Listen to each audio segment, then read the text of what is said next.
اور علم بھی ہو اور تجربہ بھی ہو, ان کو بزرگ کہا جاتا ہے ہماری اصطلاح میں. سمجھ میں نہیں آتی بات؟ تو ہم یوں بھی کہہ سکتے ہیں کہ اندر کا آدمی بزرگوں کی بغیر ٹھیک نہیں ہو سکتا. ہاں, بزرگ کی پھر دو قسمیں, سچی مچی کے اور جھوٹی موٹی کے. تو وہ تو ہر چیز کی دو قسمیں ہیں. ہر چیز کی کتنی قسمیں ہیں بھائی؟ ہر جگہ ایک نمبر بھی ہوتے ہیں, دو نمبر بھی ہوتے ہیں. بادام خالص بھی ملیں گے, دو نمبر بھی ملیں گے آپ کو. چینی ایک نمبر بھی, اور آپ کہہ سکتے ہیں دو نمبر چینی کہاں سے ہوگی؟ وہ جو پہلے جنرل مشرف کے دور میں یوٹیلیٹی اسٹور سے سستی چینی ملتی تھی, وہ دو نمبر ملتی تھی, ٹھیک ہے نا. وہ ڈبل ڈلتی تھی, جتنی مہنگی چینی آدھی ڈلتی تھی. تو وہ اس طرح گورنمنٹ نے گھسیٹ لیا لوگوں کو.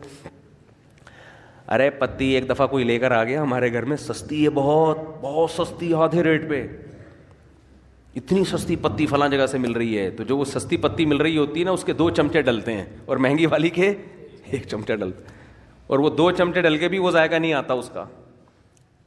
سمجھ رہے ہو؟ تو یہ گورنمنٹ جب سستائی کرتی ہے نا, تو یہ سیٹنگ ہو جاتی ہے حکومت کی.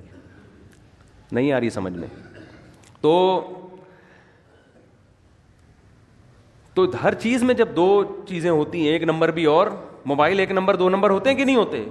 تو یہ کہنا کہ سارے بزرگ ہی غلط ہوتے ہیں.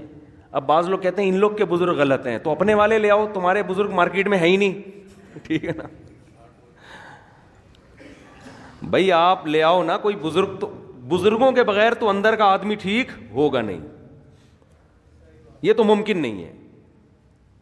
بزرگ کا مطلب ہی یہی ہوتا ہے جس کا علم, تجربہ, تقوی, یہ تینوں چیزیں زیادہ ہوں, اور پیغمبر صلی اللہ علیہ وسلم کو فالو کر رہے ہوں. کیونکہ پیغمبر کی اطاعت کے بغیر آپ اندر کے آدمی کو ٹھیک نہیں کر سکتے. خود نہیں ٹھیک ہو سکتا, دوسروں کو کیسے ٹھیک کرے گا؟ یہ اسلام کا دعویٰ ہے, یہ ہوائی باتیں نہیں ہیں. آج لوگ ماہر نفسیات سے اپنے اندر کو ٹھیک کروا رہے ہیں. کچھ باتیں ان کی اچھی ہوتی ہیں, میں یہ نہیں کہہ رہا کہ 100% غلط ہوتے ہیں. وہ جو ان کی ٹھیک باتیں ہوتی ہیں وہ تو اسلام پہلے کر چکا ہے وہ باتیں. لیکن صحیح معنوں میں آدمی اندر سے ٹھیک جبھی ہوگا جب کس کو فالو کرے گا؟ پیغمبروں کو. اور پیغمبر کے دنیا سے جانے کے بعد علماء کو فالو کرے گا, صحیح علماء کو, اہل حق علماء, ورنہ اندر سے ٹھیک ہو ہی نہیں سکتا. میں آپ کو ایک واقعہ بیان کرتا ہوں جس سے آپ کو سمجھ میں آئے گا کہ آج کل ماہر نفسیات, سب نہیں بھائی, سب نہیں ایسے ہوتے. بہت سے ماہر نفسیات نے مذہب بھی پڑھا ہوا ہوتا ہے, اور بہت سے تھوڑی سی کھوپڑی بھی استعمال کر لیتے ہیں. لیکن ہو کیا رہا ہے؟ ایک کیس آیا, ایک خاتون گئی ماہر نفسیات کے پاس. انہوں نے بتایا کہ آپ اپنی دل کی بات بتائیں. انہوں نے کہا کہ میرے میاں ایسے, میرے میاں ویسے, میرے میاں یوں, میرے میاں وہ, جو خواتین کے اپنے میاں کی خرابیاں بیان کی. ماہر نفسیات نے کہا کہ آپ گھنٹہ بات سنی تسلی کے ساتھ. بعض لوگ تو سنتے ہی نہیں ہیں بات کو نا, آپ سنو تو صحیح اگلا کیا رہا ہے. انہوں نے کہا میاں سے علیحدگی لے لو, آپ ٹھیک ہو جاؤ گی. آپ کا فالٹ کیا ہے؟ آپ کا فالٹ کیا ہے؟ میاں. تو میاں سے کیا لے لو؟ علیحدگی لے لو.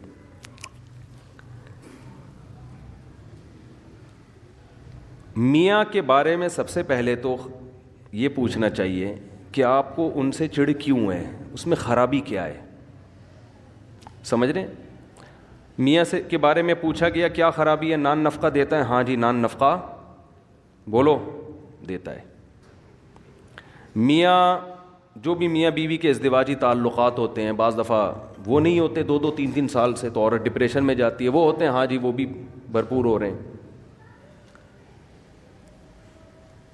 جوائنٹ فیملی میں رکھا ہوا ہے میاں نے, ساس بہو نہیں جی, ساس کا کوئی چکر نہیں ہے, الگ گھر لے کے دیا ہوا ہے. میاں آتے کتنی دفعہ ہے جی, اتنا ٹائم میاں مجھے دیتے ہیں. تو کھوپڑی تھوڑی سی استعمال کرنی چاہیے. یہ سب باتیں جب کر لی ہیں تو اب آپ اس خاتون کو سمجھائیں کہ محترمہ فالٹ میاں میں نہیں ہے, فالٹ کس میں ہے؟ بولو آپ. وہ کہہ رہی ہے اسے طلاق لے کے نا جاب کرو. کیا کرو؟ جاب کرو. آپ ازدواجی زندگی اختیار نہ لے کے چلو.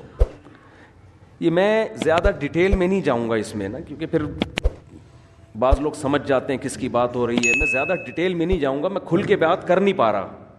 جزوی واقعات ہوتے ہیں نا لوگوں کے. یہ ایک واقعہ ہوتا نا تو ہم کہتے ہیں کہ یہ جو ہے ماہر نفسیات سے غلطی ہو گئی ہے. یہ بہت زیادہ واقعات ہیں. ہمارے ہاں اکثر ماہر نفسیات مذہب سے بالکل فارغ ہیں. اس خاتون کو یہ حل بتایا جا رہا ہے کہ ڈیورس لو اور جاب کرو. یہ نہیں پتا کہ یہ جب ڈیورس لے گی ایسے میاں سے جس میں کوئی فالٹ, کوئی بڑا فالٹ نہیں ہے, کیونکہ میں بھی جانتا ہوں ان کی حالات کو, کوئی بڑا فالٹ نہیں ہے. تو جب یہ ڈیورس لے کے جاب کر کے, عورت کی ضرورت صرف جاب تھوڑی ہے, اور طلاق یافتہ عورت نکاح کس سے کرے گی؟ ہمارے ہاں بعض ڈاکٹروں کو اس سے کوئی غرض نہیں ہے. وہ کہیں گے کیا ضرورت ہے ان سب چیزوں کی. زنا کو پیشہ بنا سکتی ہے ایک عورت, زنا کی طرف مائل ہو سکتی ہے ایک عورت. تو ایسے الٹے الٹے مشورے, ایسے الٹے الٹے مشورے. ہونا یہ چاہیے کہ عورت کو یہ سمجھایا جائے کہ بیوی شوہر کا اتنا بڑا حق اللہ نے رکھا ہے کہ اگر کسی کو سجدے کا حکم ہوتا تو عورت کو حکم ہوتا کس کو سجدہ کرے؟ شوہر کو. وہ جو بار بار زوجہ کے پاس آ رہا ہے نا, تو اس کو بھی تعبیر کیا شہوت پرست ہے. یہ بھی تو کہا جا سکتا ہے کہ اس کو تم سے محبت اتنی ہے کہ تمہارے بغیر رہ نہیں سکتا, لیکن اس کو تعبیر کیا جا رہا ہے کہ شہوت پرست, اپنی خواہش پوری کرنے کے لیے رکھا ہوا ہے اس نے. ہر چیز کو کہاں لے کے جانا؟ الٹا. میں بہت سی ایسی ماہر نفسیات خواتین کو جانتا ہوں جن کے اپنے گھر بسے ہوئے نہیں ہیں. میں دیکھیں کسی خاص ماہر نفسیات کے بارے میں نہیں کہہ رہا, سارے ایک جیسے نہیں ہوتے. کہیں آپ کسی ڈاکٹر کو سمجھانا شروع کریں تمہارے بارے میں بات ہو رہی ہے. ایسے ماہر نفسیات کو جانتا ہوں جو لوگوں کی کاؤنسلنگ کرتے کرتے کرتے خود ڈپریشن کے مریض بنے اور بالآخر دماغی توازن کھو بیٹھے. ان میں غم برداشت کرنے کی طاقت نہیں تھی. سمجھتے ہو گے نہیں سمجھتے؟ تو اندر کے آدمی کو ٹھیک کرنا میرے بھائی یہ ڈاکٹروں کا کام نہیں ہے. ڈاکٹر کو بھی چاہیے پیغمبروں سے پوچھے کیا میں اندر سے کیسے ٹھیک ہوں گا. یہ ڈاکٹروں کا کام نہیں ہے. انسان کی دو حیثیتیں ہیں, ایک اس کی باڈی ہے, جسم ہے. ہمارے ماہر نفسیات اکثر گوروں سے پڑے ہوئے ہیں.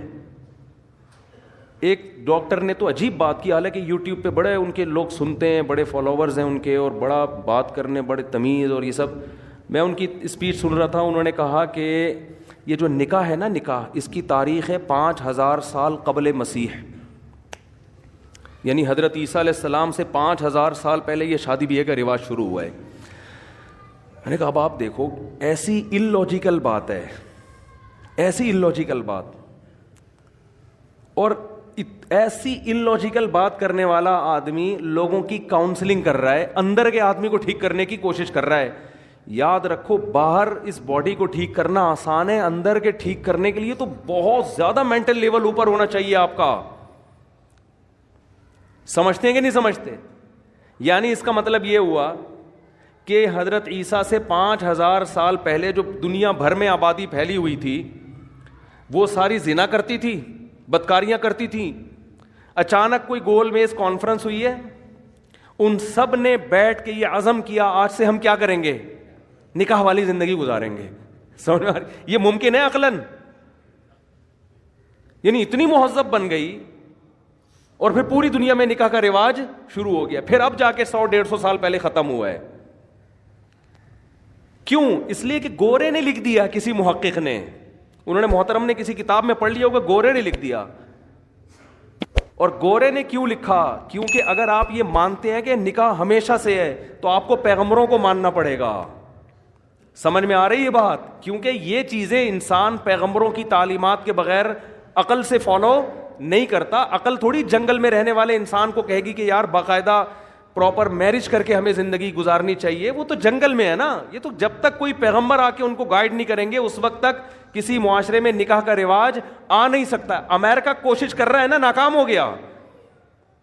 کوشش نہیں کر رہا وہ فیملی سسٹم کو بحال کرنے کے لیے. لندن کوشش نہیں کر رہا.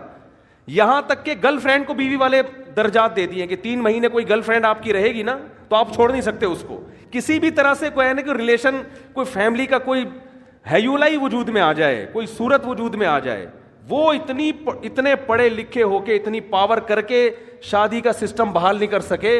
اور عیسیٰ علیہ السلام کے زمانے سے 5000 سال پہلے گول مینس کانفرنس ہوئی جنگلیوں کی, انہوں نے بیٹھ کے شادی کو پروموٹ کرنا شروع کر دیا. کیوں؟ صرف گورے نے لکھا ہے, یہ گورے کی تحقیق ہے.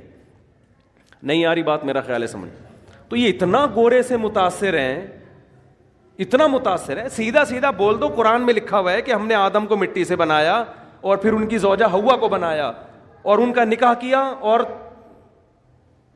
زمین کو انسانوں سے بھر دیا. یہ بات مانتے ہوئے شرم آتی ہے. کیوں؟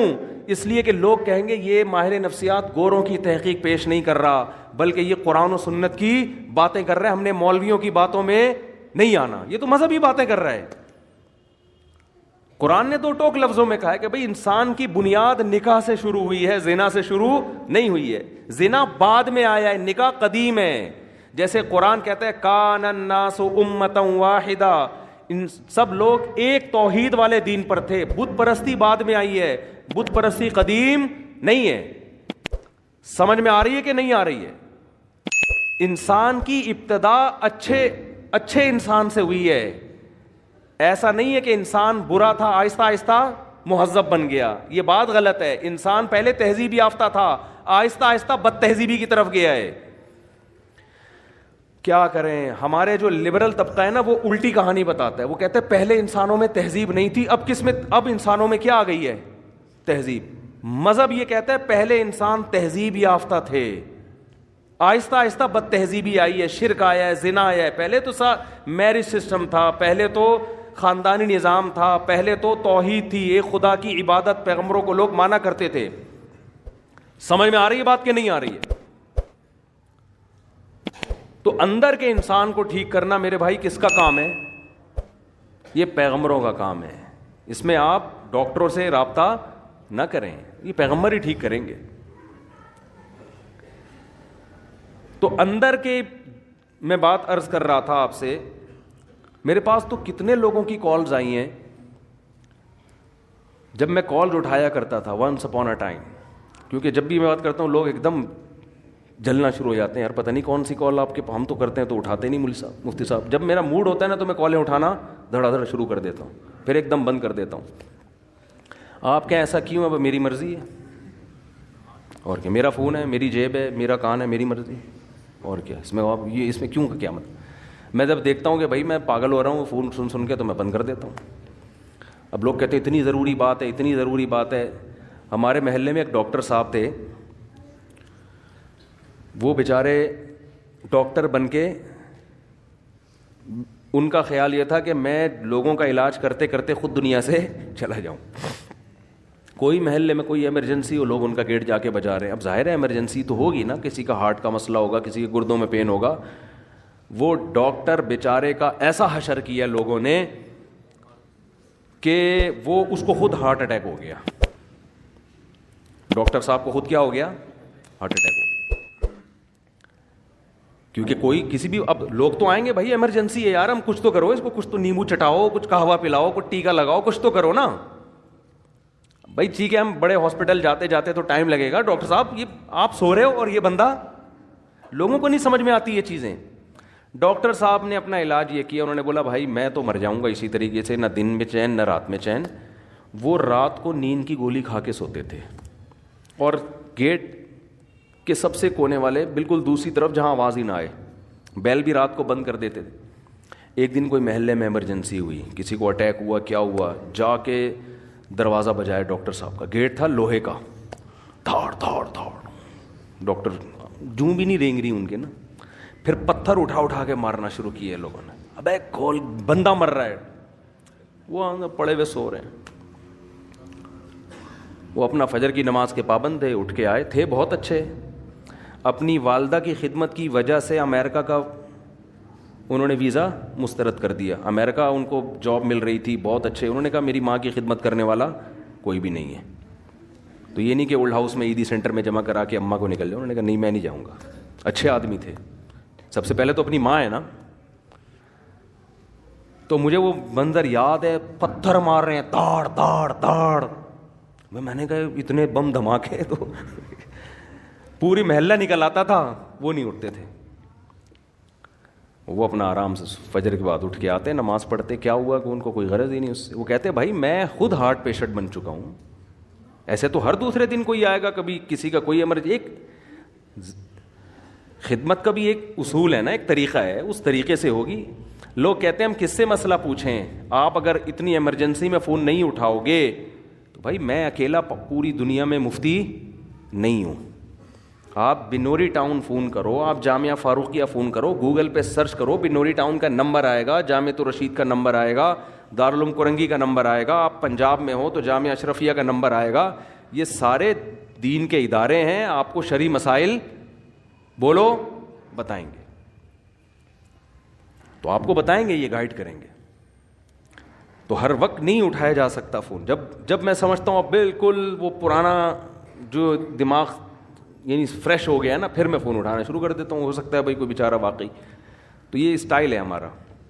آپ کہہ سکتے ہیں ٹائم متعین کرتے, وہ کر کے دیکھا وہ بھی نہیں بن پا رہا. اس میں پھر لوگوں, مجھے کوئی ایمرجنسی کام پڑتا ہے تو لوگوں کو پھر فون نہیں اٹھا پاتا. خیر, تو اور بار بار یہ بات عرض کر رہا ہوں, اب بھی لوگ میرے پاس آ کے مسلط ہو جاتے ہیں کہ ہمیں رشتہ بتائیں, رشتہ بتائیں, رشتہ بتائیں. میں نہیں بتاتا رشتہ, میں مارنا پیٹنا شروع کر دوں گا. مذاق نہیں کر رہا میں. انسان کی برداشت کی ایک انتہا. کل بھی ایک صاحب آئے ایسے باتوں میں نے گھننے بن کے ایسے آرام سے آ کے یوں کر کے بیٹھ گئے, اور ایسے نا یوں کر رہے ہیں جیسے بالکل مجھے کوئی کام ہے ہی نہیں. اسٹائل سے میں سمجھ گیا بیٹا یہ بندے کو رشتہ چاہیے. تو میں نے کہا میں کام کر رہا ہوں اپنا, مصروف تھا میں نا آفس میں. انہوں نے کہا آپ کرتے نا, میں آرام سے بیٹھا ہوں یہاں پہ. مجھے پتا تھا کہ اتنا نیک نہیں ہے. پھر وہی تھوڑی دیر میں رشتے کی بات, وہ اگر میں آپ کے بیان سن کے بہت متاثر ہوا ہوں, اگر کوئی ایک آدھ کہنا یہ چاہ رہے تھے اچھی سی بیوہ مل جائے, میں نے کہا بھائی میں رشتے نہیں کراتا. پھر بھی نہیں کہہ رہے ہیں چلے میں ویسے ہی بیٹھا ہوں, کوئی ہو تو بتائیں. میں نے کہا آپ تشریف لے جائیں, بڑی مہربانی آپ کی. تو خیر, آپ کہہ سکتے ہیں اتنا نیک کام ہے آپ کیوں نہیں کر رہے. بھائی اگر ہمارے پاس اس سے زیادہ اچھے کام کرنے کا موقع نہیں ملے گا تو میں یہ والا کام شروع کر دوں گا. اس سے زیادہ ضروری کام ہے, یہ کام کوئی دوسرا بھی کر سکتا ہے. علامہ شبیر احمد عثمانی رحمہ اللہ نے لکھا ہے